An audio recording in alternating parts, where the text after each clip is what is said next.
Junior అసలు దీన్ని cinema అంటారా? అర్థం పర్థం లేని కథతో 2.5 అవర్స్ టార్చర్ పెట్టారు. ఎప్పుడో 90s నాటి ఓల్డ్ ఫార్ములా కథకి కమర్షియల్ టచ్ ఇచ్చి ఆడియన్స్ మీదకి వదిలారు. ఓబులాపురం మైనింగ్ కింగ్ గాలి జనార్దన్ రెడ్డి వారసుడు కిరీటిని ఇంట్రడ్యూస్ చేస్తూ తీసిన సినిమా అంటే ఒక రేంజ్ ఎక్స్పెక్టేషన్స్ ఉంటాయి. కానీ ఈ జూనియర్ సినిమా ఆ ఎక్స్పెక్టేషన్స్ కి దరిదాపుల్లో కూడా వెళ్ళలేకపోయింది. సినిమా తీయడానికి డబ్బుంటే చాలు, కథతో పనేంటి అన్నట్టు ఉంది ఈ మూవీ స్టార్టింగ్ లో ఒక ఫైట్ ఉంటుంది. అసలు ఫైట్ పెట్టే స్కోప్ లేకపోయినా హీరో ఇంట్రడక్షన్స్ కి ఫైట్ ఉండాలని బలవంతంగా ఇరికించినట్టు ఉంది ఆ fight. Hero Kireeti acting same junior NTR లా ఉంది.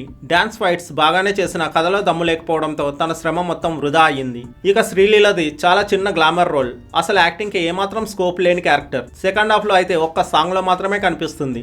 శ్రీలీల కిరీటి మధ్య లవ్ సీన్స్ కూడా ఏమాత్రం బాగుండవు. Senior actor Vijay Chander acting కి పేరు పెట్టలేం గానీ అతను చేసిన క్యారెక్టర్ చాలా రొటీన్. ఓల్డ్ మూవీస్ లో అరిగిపోయిన ఫాదర్స్ అనే ఎమోషన్స్ ని తన క్యారెక్టర్ ద్వారా మళ్ళీ చూపించి బోర్ కొట్టించారు. ఇక జెనీలియా డిసోజా క్యారెక్టర్ శ్రీమంతుడు సినిమాలో మహేష్ బాబు క్యారెక్టర్ లా యాజ్ ఇట్ ఈజ్ ఉంటుంది. వేల కోట్ల రూపాయల కంపెనీకి వారసురాలైన డిసోజా విజయనగరం వచ్చి ఆ ఊరిని డెవలప్ చేయాలని ప్రయత్నించడం, దానికి విలాన్ అడ్డుపడటం, వాళ్ళని హీరో చితకపాదడం, శ్రీమంతుడు సినిమాని మక్కి కాపీ కొట్టారు.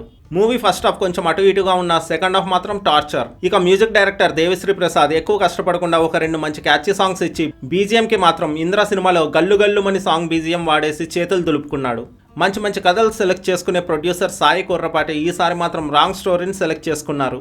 ఇక ఫైనల్గా సినిమాలో 2 సాంగ్స్ ఒక ఫైట్ తప్ప సినిమా మొత్తం చాలా బోర్ కొడుతుంది. ఈ మూవీకి నా రేటింగ్ 2/5. Thanks for watching.